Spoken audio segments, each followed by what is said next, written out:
စာတစ်ခုလေးကိုတင်တာလည်းမဟုတ်ဘူးပါညာဆိုကျွန်တော်နောက်ပိုင်းကျတော့ကျောင်းအပ်ဖို့ဒ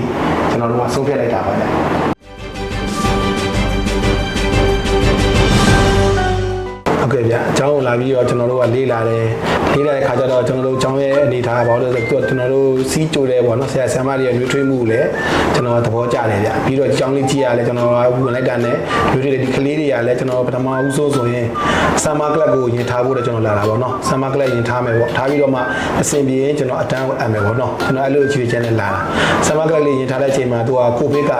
စဖြစ်လိုက်တဲ့အခါကျတော့ကိုဗစ်နဲ့တွေ့တော့ကျွန်တော်2နှစ်လောက်နားလိုက်ရတယ်နားပြီးတော့မှကျွန်တော်သူကကျောင်းကလည်းပြန်ပြီးတော့အဆင်ပြေပြီးပါညာဆိုတော့မှကျွန်တော်တို့ပြန်ပြီးတော့ဒီဆမ်မာကလပ်ကိုပြန် join နေဗျ join ကြည့်တဲ့အခါမှာဒီကလေးတွေကလည်းပျော်တယ်ဗျသူတို့ကကျောင်းသွားမှသူတို့ပျော်နေကြတာအဲ့ဒါပြန်ဆိုဒီကလေးလေးပျော်တယ်ပေါ့နော်ပြီးတော့ကျောင်းကတင်ကြားမှုငယ်လေးရတယ်စာတစ်ခုလေးကိုတင်တာလည်းမဟုတ်ဘူးပါညာဆိုကျွန်တော်နောက်ပိုင်းကျတော့ကျောင်းအပ်ဖို့ဒီကျွန်တော်တို့ကဆုံးဖြတ်လိုက်တာပါဗျအဲ့တော့သူနေနဲ့ပတ်စုံလဲသူပေါ့နော်စသရာတင်ပြီးတယ်သူကျွန်တော်တို့ကအိမ်ရောက်တော့ဆမ်မာကလပ်မှာကျတော့ကျွန်တော်လည်းဒီကလေးတွေပြန်ပြီးရပေါ့အားလေးတင်လဲပါညာတယ်သူကစာရေးပဲတင်တာမဟုတ်ဘဲနဲ့သူကထားတော့ဒီຢာတွေမှာလည်းကောင်းတယ်ပြီးတော့ဒီပြင်ပကိုထွက်ပြီးတော့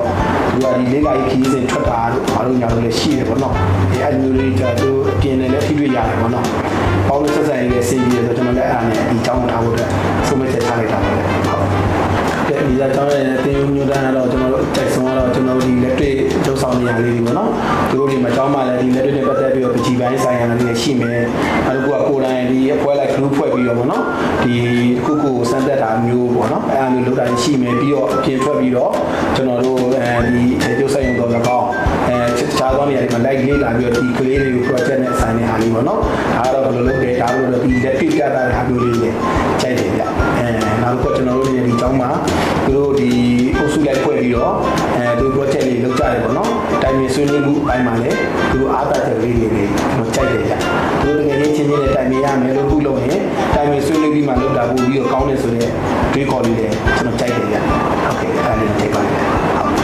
်ကဲ့ဗျချမ်းသာလေးကျွန်တော်တို့ပြီးတော့ဒီဘက်နဲ့ဆရာနဲ့ထိစပ်ဖို့အတွက်ကျွန်တော်တို့ application ကိုလုပ်ပေးထားပါတယ် application တော့အများကြီးရှိတာပေါ့လေသူတို့လေးခုတော့ရှိမှာပေါ့အဲ့ဒါရှိရတယ်ကျွန်တော်တို့နဲ့ဒီဘက်နဲ့ဆရာနဲ့လုပ်ဖို့အတွက်ကျွန်တော်တို့ချိတ်ဆက်လုပ်ဖို့အတွက်လည်းသူလုပ်ပေးထားပါတယ်ကျောင်းမှာလည်းသူတို့ဘာပွဲကျင်းပမယ်ဒီနေ့ကတော့ဒီကလေးတွေကတော့ဘာတွေတင်သွားတယ်ဒီကလေးတွေကတော့ဘာတွေလုပ်ခဲ့ရမယ်အိမ်စာလုပ်ရမယ်ဘာညာပေါ့နော်အဲ့လိုဆက်သွယ်လေးတွေဘာကြောက်လဲဒီဘက်နဲ့ဆရာနဲ့အဆက်မပြတ်ရှိပါတယ်ဗျတကယ်လို့လိုအပ်တာရှိတဲ့ခါမျိုးကြတော့လေကျောင်းမှာဆရာဆရာမတွေနဲ့တွားပြီးတိုင်းဆွေးနွေးလို့လည်းဆင်ပြေပါတယ်ဗျကျောင်းကလည်းအခါအားလို့တော့မိဘဆရာသူ့ပါနဲ့မိဘဆရာစုံကြီးပွဲလေးတွေရှိတဲ့ခါမျိုးမှာလည်းဟိုကပြန်ပြီးတော့တူတူတော့ကျွန်တော်တိုင်းဆွေးနွေးလို့လည်းဆင်ပြေပါတယ်ဗ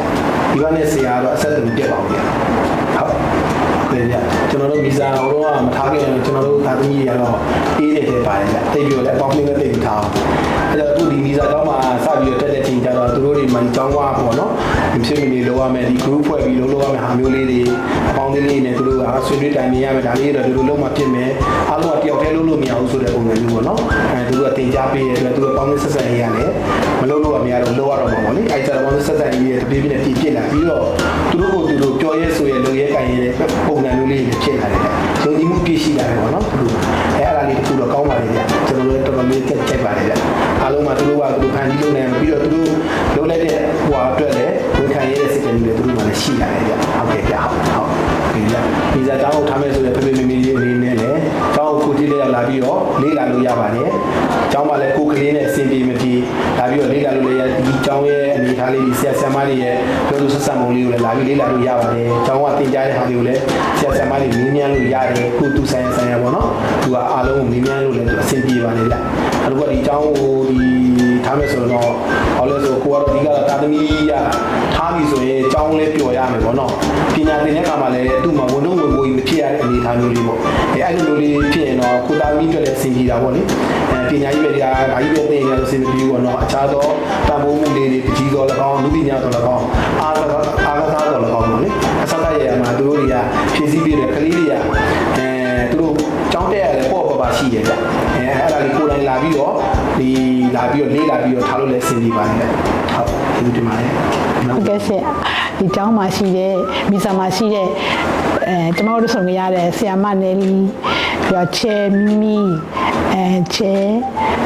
ချေတီတီ ချဲတီတီတို့အားလုံးကိုကျေးဇူးတင်ပါတယ်ချဲမီချဲကိုတို့ကျေးဇူးတင်ပါတယ်ရှင်အားလုံးချဲမင်းကြီးအားလုံးကိုကျေးဇူးတင်ပါတယ်စာသင်ပေးရတဲ့ foreigner အားလုံးကိုလည်းကျေးဇူးတင်ပါတယ်လို့ပြောချင်ပါတယ်